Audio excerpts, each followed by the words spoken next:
안녕하세요. 분당 사는 20대 여자입니다. 방금 일 끝내고 실컷 시엄마 욕하는 동료 얘기 듣다가 제 얘기 생각나서 집에 오자마자 바로 얼마 전 겪은 시어머니와의 한판 싸움을 공유해보자 합니다. 저는 결혼한 지 6개월 차의 새댁이에요. 결혼이 뭔지, 결혼한 게 인생에서 얼마나 이득이 많은지, 혹은 잃을 게 많은지, 아직 신혼이라서 감이 제대로 오지 않은 그런 때이죠. 결혼 후에 제가 주로 느꼈던 기분은 그냥 1년간 사귀었던 제가 사랑했던 남자와 함께 한 집안에서 한 침대에서 잠들고 깬다는 그 설레는 감정뿐이었어요. 가끔 코를 자주 골아서 제 골머리가 제대로 터져버릴 것만 같았지만 그래도 그런 불편한 잠자리마저 다 무시하고 보듬어 줄 수 있을 만큼 이 남자가 좋아서 결혼하고 좋구나 싶은 적이 참 많았던 것 같아요. 그런데 제가 또 이렇게 좋다 생각하는 결혼을 절대 제 주변의 미혼이 친구들에게 권유하지는 않는답니다. 절대로요. 왜냐면 결혼이 좋음에도 불구하고 혼자서 누리고 즐길 수 있는 것들이 훨 다양하고 또 많았기 때문이죠. 저는 결혼을 하고 보니 참 포기해야 할 것들이 많았어요. 남편은 좋은데, 남편과 둘이 사는 건 좋은데, 그놈의 시엄마가 껴들면 언제나 얘기가 달라지곤 했거든요. 제가 또래 친구들보다 결혼을 좀 일찍 했는데 정말 별다른 이유가 없었습니다. 단지 제가 서울 사는 친정을 두고 직장을 분당으로 잡은 바람에 아예 이곳에서 자취를 대학 졸업하면서부터 이른 나이에 시작했는데 그러다 보니 저처럼 자취하던 남편을 만나 서로의 자취방을 오고 가며 밥도 하고 연애도 하며 알콩달콩 지내다 보니 그저 함께 살림을 차려서 같이 사는 게 나을 수도 있겠다는 생각을 좀 더 빨리 해버렸던 것이죠. 그렇게 결혼을 하고서 집도 둘의 직장에 위치한 분당에 구했어요. 저희가 모아놓은 돈도 좀 있었고 또 저 같은 경우는 자취방을 아예 부모님께서 전세를 지원해 주셨기 때문에 전세 보증금만 빼도 돈이 1억은 되었거든요. 이것저것 합쳐 돈을 모아놓고 저희 친정에서 한 번 더 금전적 도움을 주셔서 괜찮은 브랜드 아파트를 구했습니다. 물론 제 돈이 절반 이상 들어간 집이라 명의는 남편과 합의를 통해서 제 이름 앞으로 했고요. 사실 합의라기보단 아빠가 집 살 돈을 주면서 명의는 제 이름으로 했으면 좋겠다고 못을 박으셔서 남편은 아무렴 어떠냐며 알겠다고 했었었죠. 그렇게 집을 해오고 살림살이 같은 경우엔 남편이나 저나 자취를 오래 했었기에 각자 가지고 있던 가구들을 데리고 왔습니다. 정말 순식간에 뚝딱 서로의 보금자리가 생겨버렸죠. 남편에 대해서는 연애를 하는 와중에 굳이 서로의 가족 얘기를 꺼내본 적이 없으니 잘 몰랐어요. 그냥 아버님이 회사를 다니시다가 퇴직을 하신 것과 어머님은 따로 직장이 없으시다는 정도까지만 알았죠. 형제관계는 남편이 딱 외동이었던지라 전 솔직히 결혼할 때 남편 쪽에서 집 구하는데 절반이라도 비용을 지불하겠다고 할 줄 알았는데 아무 말 없이 저희 친정의 도움을 빌리는 것을 보고서 그리 경제적으로 여유가 있는 집이 아니란 거 알았습니다. 굳이 돈이 없는 집에다가 억지로 돈을 요구하기도 그래서 전 계속 모른 척하며 괜찮은 척을 했고 그걸 남편도 살짝 눈치를 챘는지 자기가 결혼할 때 준비를 많이 못해와서 면목이 없다며 늘 미안하다는 태도에 사과를 내비치곤 했어요. 사실 사람이란 게 그렇잖아요. 잘잘못을 따지기 전에 누군가 먼저 미안하다고 면목 없다고 고개를 숙이고 들어오면 같이 미안해지고 또 괜히 남모르게 가지고 있던 앙금도 사르르 눈녹도 풀리잖아요. 제가 그랬던 것 같아요. 남편이 막 저희 친정아버지 돈에 감사할 줄 모르고 오히려 더 돈을 막 쓰고 돈을 빌리려 하거나 눈치 없이 굴었더라면 저도 확 정이 떨어져서 신혼이고 뭐고 한 번쯤은 싸워봤을 텐데 남편이 먼저 이렇게 저자세로 나오며 늘 저희 부모님께도 잘하고 저한테도 너무 잘해주니 오히려 남편이 안쓰럽고 또 제가 더 잘 보듬어주고 싶더라고요.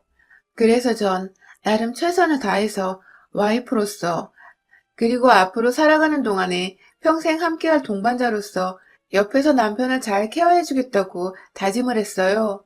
실제로 결혼하고도 내내 같이 직장인이고 돈도 비슷하게 벌어오는데도 제가 남편 손에 물 한 봉을 묻히기 싫어서 혼자 매번 출근 전이나 퇴근 후 밥을 차려놓곤 했어요. 그러면 남편은 또 눈치껏 자기가 아래서 빨래를 돌린다거나 청소기를 밀면서 집안 청소를 하곤 했고요. 참, 밖에서 보면 나무랄 것이 전혀 없는 그런 부부였습니다. 깊이 들여봐서 먼지 한 털 안 나오는 부부가 어디 있겠냐마는 저희는 그래도 그 깊이까지 들어갈 이유가 없는 부부였기에 애정을 가지고 이상적으로 살았어요. 그런데요, 지금도 갑자기 이 할망구 얘기를 하려니까 입에서 욕이 막 훈민정음 순서대로 쏟아져 나오려고 하는데요. 시엄마는 이런 제가 늘 부족해 보이고 못마땅하다고 하시더라고요. 둘이서 어떻게 살았는지 자세히 들여다본 적이 단 한 번도 없으신 양반이 꼭 저를 향해 남편을 하늘처럼 모셔야 한다는 말을 꺼내놓으며 남편을 더 섬기고 더 윗사람처럼 깍듯이 모실 것을 강요했습니다. 게다가 여러분, 고환잼이란 말 혹시 아시나요? 전 솔직히 거두절미는 들어봤어도 고환재미는 처음 들어봤거든요. 매번 저한테 머릿속에 거한재미를 되새기고 각성하라며 말씀을 하셔서 이게 절대 좋은 소리는 아닐 것 같은데 도대체 무슨 말인가 싶었는데 글쎄 인터넷에 검색해보니 사자성어로 밥상을 누니까지 훅 들어 올린다는 그러니까 아내가 남편을 지극히 공경하고 섬겨야 한다는 뜻이더라고요. 요즘 같은 세상에 절 무슨 조선시대 양반으로 모시는 비천한 노비로 보는 건지 어디서 그런 저급한 단어를 꺼내들며 남편이라고 부인한테 무조건적으로 섬기고 우러러 보러 말을 하는지 처음 들었을 때부터 쭉 한결같이 익숙해지지도 않았고 구시대적인 말들에 살짝 소름이 돋았었어요. 내가 이런 말을 듣고 있으면 우리 부모님이 얼마나 개탄스러우실까 싶어서 말이죠. 친정 부모님께 사실 너무 죄송하기도 했었습니다. 왜 제대로 시부모님의 자질을 따져보고 결혼을 하지 않을까 싶어서 결혼 후에 처음으로 이 결혼이란 것에 대해 후회를 하기도 했었어요. 참 웃기죠? 신혼부터 남편이 아니라 뜬금없게도 시어머니 때문에 새 신부가 이혼을 생각한다는 게 말입니다. 남편을 함부로 대하는 꼴을 절대로 보지 못하셨고요. 함부로 대하는 것 자체의 기준도 굉장히 어처구니가 없으셨어요. 예를 들어 저는 결혼하고부터 쭉 같이 출퇴근하며 바깥일 한다고 고생을 하는 와중에도 남편한테 밥을 차려주고 있는데 시어머니는 남편이 내 와이프가 그렇게 해줘서 너무 고마워 하는 말을 하면 어디서 그렇게 당연한 걸 가지고 길을 세워주냐며 그런 대접은 남편이 받는 게 당연한 거다. 바깥일 하는 남편 모시고 섬기는 게 아내가 해야 할 일이라며 저에게 칭찬이 아닌 훈계를 더한 잔소리를 하셨답니다. 제가 처음엔 그 말이 너무 웃겨서 저도 바깥일을 하는데요? 라고 시어머니께 바로 반문을 했더니 글쎄 노발 대발을 하면서 여자가 밖에서 일하는 거랑 남자가 밖에서 일하는 게 같냐고. 그리고 왜 시어머니한테 말대꾸를 하냐며 결국 되바라졌다고 혼만 나고 대화가 끝이 났어요. 졸지에 남편도 당황했고 저는 울컥해서 눈물이 나오려 하고 시어머니는 혼자 열이 뻗쳐 화만 내시다가 안방으로 문 쾅 닫고 들어가 버리시고 뭔가 대화의 끝이 제대로 해결도 안 되고 끊겨버려서 찝찝했는데 그걸 또 풀 사람이 없으니 정말 아무리 따지고 따져봐도 시어머니 성깔 모른 채 결혼한 제 잘못이 가장 크더라고요. 마냥 무시를 하자니 앞으로 남편과 살아가야 하는 세월이 까마득한데 시어머니를 평생 무시만 할 수 없을 것 같아서 더 목이 죄어오는 기분이었습니다. 그래서 더 심적으로 시댁에 대해 스트레스를 받았던 것 같아요. 그러다가 한번 시댁에 갔는데 시어머니가 무슨 날도 아닌데 음식을 한 상 차려놓으셨더라고요. 진짜 상다리 부러지게 차려놓고는 밥을 딱 시아버님, 남편, 그리고 본인 거 세 개만 올려놓으신 바람에 제가 먼저 민망한 말도 오가기 전에 일어나서 제 밥이랑 수저까지 챙겨왔어요. 그걸 보고 남편은 벌써 미안해서 안절부절 못하고 있고 시아버지도 민망하셨는지 헛기침을 한 번 하시고는 시어머니를 쳐다보시더라고요. 시어머니는 모른 척 그냥 앉아서 맛있겠다 이 지랄을 하고 계셨고 그냥 말없이 제 눈치를 보는 남편을 보며 밥을 먹기 시작했는데 어머님이 자꾸만 물 한 잔 따라오라고 혹은 냉장고에 양념 하나 더 있으니 통에서 꺼내 담아오라고 급기야 남편 계란 후라이 좋아하는데 깜빡했다며 밥 먹고 있는 저한테 계란 하나를 부쳐오라더군요. 이게 진짜 사람을 무슨 개똥으로 하는지 밥 먹을 땐 걔도 안 건드린다는데 정말 확다지가 확나서 열불나 죽으려는 그때 시어머니는 도망치듯 화장실 가야겠다며 자리를 피해 화장실로 들어가더라고요. 시어머니 없는 자리에서 남편과 시아버지는 그냥 모른 척 밥만 먹으라고 하시는데 그게 또 쉽냐고요. 시어머니가 시키신 건데 말입니다. 그래서 죽는 소리를 하며 남편한테 너가 좀 해줘. 하고 왕소심하게 말을 한번 꺼냈어요. 정말 처음으로 남편한테 도와달라 SOS를 쳤어요. 그런데 이걸 시어머니가 들었나 보더라고요. 식사 자리에 돌아와서 내내 제가 남편한테 너라고 불렀다며 넌 하늘 같은 남편한테 그따구로 호칭을 쓰냐며 막 못 배워먹은 연인에 어쩌네 하며 불같이 화를 내셨고 급기야 심부름 하느라 반도 못 먹은 제 밥그릇을 뺏어가서는 싱크대에 버리는데 와 저도 열이 받아 일어나서 왜 그러세요? 라고 말하는 순간 남편이 저를 데리고 집을 나왔어요. 안에서는 시아버지가 막 시어머니를 말리며 얘한테 왜 그렇게 못되게 구냐고 욕을 퍼붓고 계셨고 정작 남편을 떠받들라는 시어머니는 시아버지한테 따박따박 말대꾸하고 화내며 내 아들한테 너라잖아 이 할방구야 라며 소리를 지르고 있고 남편은 절 데리고 집에 가며 내내 미안하다고 손이 발이 되도록 빌고 뭔가 참 시엄마만 엮이면 제 결혼 생활이 필요하고 진절머리가 나는 게 다 포기를 하고 싶더라고요. 남편은 그런 제 의중을 파악하고 겁이 나 계속 사과를 하고 있었던 것이고요. 그렇게 한동안 거의 왕래를 못했습니다. 못했다기보단 시어머니의 연락이 없어서 저도 딱히 연락을 먼저 드리지 않았어요. 아직도 그날의 응어리가 남아있었으니까요. 그러다가 저희 남동생이 결혼했어서 시부모님이 초대가 되었는데 아니 글쎄 이 할망구가 그날만은 의도적으로 기다렸나 보더라고요. 입구에서 한복 입고 몇 없는 하객을 맞이하고 있는데 보자마자 저희 엄마한테 야, 너 아들 결혼에 옷을 그렇게 입었냐? 하며 제 동생 커플들이 예단으로 맞춰준 한복을 지적질 하더랍니다. 그 바람에 엄마는 친하지도 않은 사돈이 반말을 틱 해버리니 어떻게든 분위기 무마를 하려고 기분 나쁜 티를 못 내셨는데 시엄마는 이게 또 만만해 보이셨는지 그날 결혼식에서 저희 엄마를 딱 두 번 마주친 모두 반말로 너를 시전하면서 인사도 아니고 덕담도 아닌 지적질을 하다 가셨다고 해요. 이 말은 저도 시 끝나고 엄마가 하소연을 하며 기분 나빴다고 말씀을 해주셔서 뒤늦게 알게 되었고요. 그런데 문제는 그 후 이상하게 양가 부모님이 한자리에 모일 일이 많아졌다는 겁니다. 시어머니가 일부러 굳이 저희 부모님을 본인 집으로 불러내기 시작하신 거죠. 절대로 서로가 친한 사이도 아니었는데 이제라도 함께 친하게 지내고 싶다며 아무 일도 아닌데 시댁으로 저희 부부를 불러내시고는 저희 친정 부모님께도 연락을 하셔서는 오게 하셨더라고요. 저희도 시댁 가는 길 도중에 저희 부모님이 오신다는 걸 뒤늦게 알게 되었고요. 그렇게 시댁에 다 모이는 것도 절대로 본인이 음식을 차려주는 게 아니라 저한테 뭐 해오라고 주문하고 저희 엄마한테도 뭘 해오라고 주문을 하시는 바람에 막상 집에 도착해보니 저랑 엄마가 준비한 음식들로 모조리 상이 차려지더라고요. 그것마저도 열이 받는데 꼭 사돈이 저희 엄마한테 야, 너 수저 좀 놔라 라고 심부름을 시키고 밥 먹을 때도 묘하게 반말을 시전하시길래 제가 몇 번 어머님, 저희 엄마가 무지 편하신가 봐요? 하고 눈치껏이라도 알아들으라고 불편한 티를 내면 아무렇지 않게 나보다 어린데 촌두할 필요가 있나? 안 그래?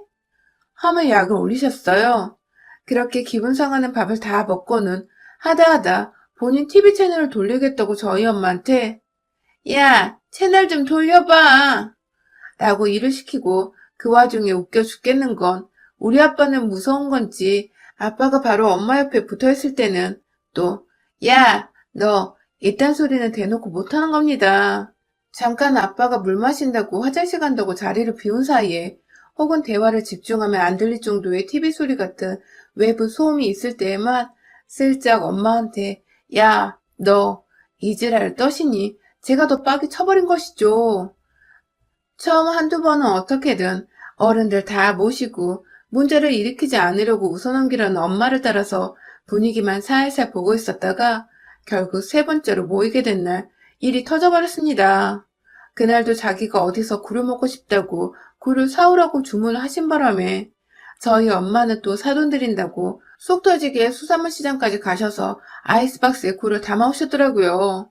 그렇게 굴을 펼쳐놓고 옆에 김장김치까지 저는 가지고 와서 상을 펼쳐놓고 같이 먹자고 시엄마가 부탁한 보쌈까지 다시 시댁 부엌 전자레인지로 데워서는 상에 올려놨어요.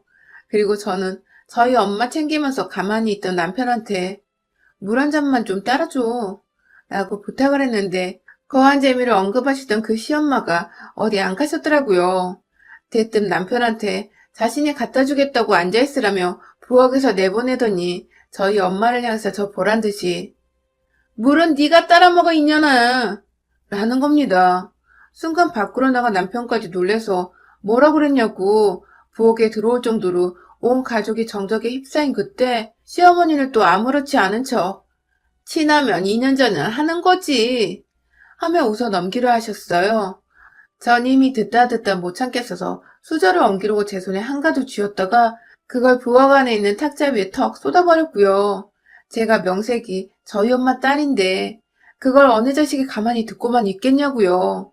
남편은 제가 화난 걸 알고 안절부절하며 자기 엄마가 나쁜 뜻이 아니었다고 나이가 드셔서 할 말 못할 말 분간을 못한다 했는데 시어머니는 아들이 그딴 소리를 하니 또 열받고 섭섭하셨는지 대뜸 그걸 저희 엄마한테 푸시더라고요. 이번에 저희 아빠도 쳐다보고 계셨음에도 불구하고 본인 감정 주체가 안 되었는지 막말을 모두 앞에서 하셨어요. 야, 수저 네가 갖다 놔라? 라고 제가 할 일을 엄마 보고 마저 끝나라는 식으로 심부름을 시키더니 급기야. 야, 이거 우리 아들한테 갖다 줘. 하면서 물 한 컵을 건네주더라고요. 끝까지 본인이 따라주지 않고 저희 엄마를 거쳐서 물을 아들한테 건네주려 한 시험, 아니 이 늙은 불려우를 개박살을 내주기로 했습니다. 찰나의 순간에 복수의 칼날이 다 갈려버린 것이었죠. 엄마가 시장에 가서 사오셨다는 아이스박스에 들어있는 진득한 냄새를 풍기던 굴들을 아직 껍질도 안 까져서 길다란 굴껍질이 고기 한 차트를 내뿜고 있던 그 상자한 봉지를 한 손으로 저 망할년 진짜 다 죽었어 하며 씩씩거리면서 들어올렸고 또다시 저희 엄마한테 야, 넌 딸 자식을 어떻게 키웠길래 어른들 앞에서 욕지랄이야? 라고 하고 있는 시어머니의 면상을 향해 예고도 없이 봉지채로 탈탈 털어 던져버렸습니다. 그놈의 야야야, 야 이년아, 우리 엄마한테 호칭 똑바로 안 써? 하면서 굴껍질이 할망구 얼굴을 강타하는 와중에도 더 세게 쥐어받고 싶은 나머지 제 손으로 집어서 그녀를 향해 던져버렸어요. 비린내가 진동하는 국물까지 탈탈 털어주겠다는 마음으로 입고 있는 조끼 안으로 확 봉지를 집어 넣어버렸어요. 누가 보면 며느리 행패에 겁이 질린 나머지 오줌이라도 싸는 것 마냥 바지 아래로 순식간에 비린물들이 뚝뚝 떨어지기 시작했죠. 옆에서 입만 벌린 채 충격받아 서 있는 남편을 향해 니네 엄마는 나이 처먹고도 할 말 못할 말 분간을 못하면 어떡해? 치매야? 하고서는 사과 제대로 안 하면 너 나랑 이혼이라는 통보를 한 채 저희 부모님을 모시고 그 집을 나왔습니다. 집을 나오기 전에는 저와 저희 엄마 손으로 차려낸 보쌈 노예줄상은 아빠가 통째로 뒤엎어버리며 이거 완전 개새끼들 아니야? 하고 또 한 번 화를 내주신 덕에 남겨진 음식에 대한 미련이 딱히 남지 않았어요. 그리고 그날 바로 집에 가자마자 비밀번호도 바꾸고 남편 짐도 다 싸놓고는 연락을 기다리고 있었는데 많이 기다릴 필요도 없이 남편은 시엄마를 끌고 저희 집으로 왔더라고요. 우리가 이혼을 왜 하냐면서 자기 엄마가 사과를 할 거라며 남의 집 아주마 마냥 쳐다보던 남편. 그 바람에 시엄마는 저희 집에 와서 저한테 한번 고개 숙여 진심으로 미안하다며 사과인지 사과하는 척인지를 아무튼 했어요. 그리고 그 길로 곧장 저희 친정집까지 찾아가서는 남편과 함께 고개를 숙여 사과를 했다더군요. 엄마는 또 그걸 시엄마가 사과하느라 보이던 정수리를 사진으로 찍어서는 저한테 사과 인증샷을 남겨주셨고요. 결국 시엄마가 고개를 조아렸으니 남편과 이혼은 하지 않았습니다. 하지만 오히려 그로 인해 남편은 제가 언제든 이혼하겠다고 자기 짐을 다 싸서 제 명의의 제 집에서 쫓아낼 수 있다는 것을 알게 되어 더 지극정성으로 제게 잘해주기 시작했고 시키지도 않았는데 주기적으로 저희 친정집을 찾아가 친정 부모님 밥을 차려드리고 아양을 떨며 자기 엄마가 저지른 죄를 어떻게든 친정 부모님이 잊어버릴 수 있도록 최선을 다하더라고요. 물론 동시에 시댁으로는 절대 단 한 번도 찾아가지 않은 채 연락까지 모조리 차단을 해주고 있어서 저는 정말로 시어머니를 거의 잊어버렸다시피 살고 있고요. 하여튼 어디서 남아선호 사상은 제대로 박혀가지고 남의 집 귀한 딸인 며느리가 소중한 줄을 모르는 건지. 이런 못 배운 시엄마들은 제대로 홍군형을 내줘서 대학이 어려운 줄을 배우도록 해줘야 하더라고요. 그래야 며느리 잡다 지 아들 인생까지 통으로 팽당할 수 있다는 것을 알고 깨갱하더라고요. 살짝 껍질째 굴을 던져버려 죄송하긴 해도 아직 그날 굴껍질에 긁힌 상처가 이마에 떡하니 있는데 그걸 보니 또 속은 얼마나 상쾌하고 통쾌하던지. 전 요즘 시어머니 생각을 하며 통쾌 상쾌한 기분을 느껴보려 껍질 달린 게부터 딱새우까지 정말 열심히 먹고 있답니다. 여러분의 생각은 댓글로 남겨주세요. 오늘도 시청해주셔서 정말 감사합니다.